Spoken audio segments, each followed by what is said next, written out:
Hello guys. Pada 5 Jun yang lalu bertempat di KL Pickleball Club at TBG Mall telah berlangsungnya perlawanan persahabatan di antara Ding Syndicate dengan Mara Pickleball Club. Pada malam tersebut, Mara diketuai oleh Timbalan Ketua Pengarah Keusahawanannya iaitu Encik Zahari Aziz, manakala Ding Syndicate pula diketuai oleh Presiden Saudara Wan Huzairi dan Penaung Saudara Johan atau Suparjo.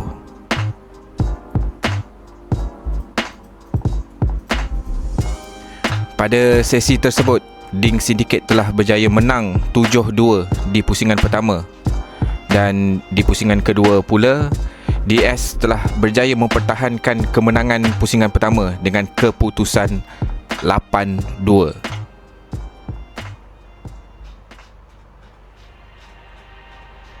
Dan macam biasa, keputusan tidak penting. Yang penting adalah semua enjoy dan happy bermain sukan kegemaran ini, di samping merapatkan silaturahim antara kedua-dua kelab.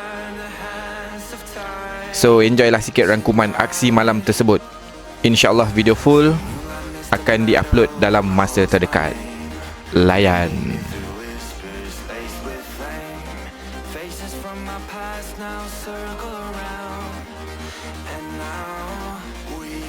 Dancing wild and free in love and harmony. For infinity we soar high, breaking through the sky, and side by side forever we fly the sky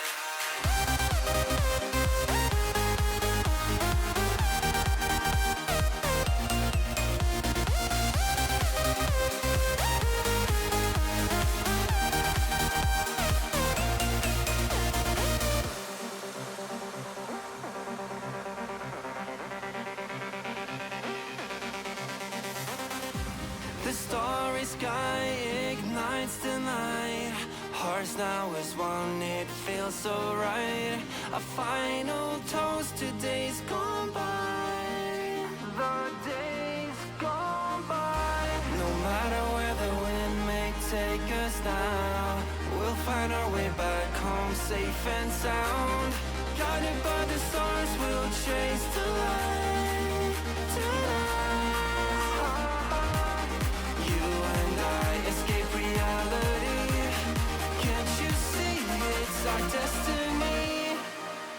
And now we are dancing wild and free in love and harmony.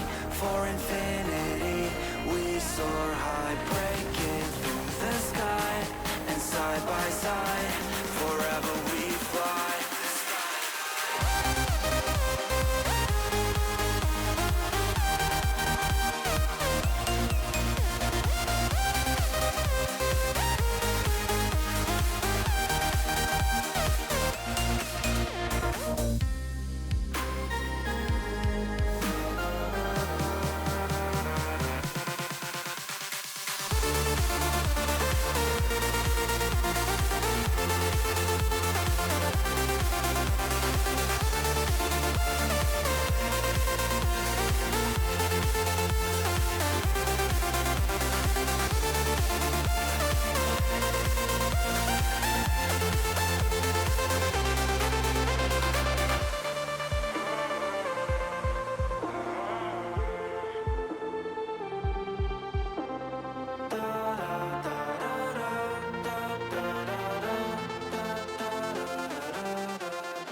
Alhamdulillah selesai persahabatan antara Mara dan juga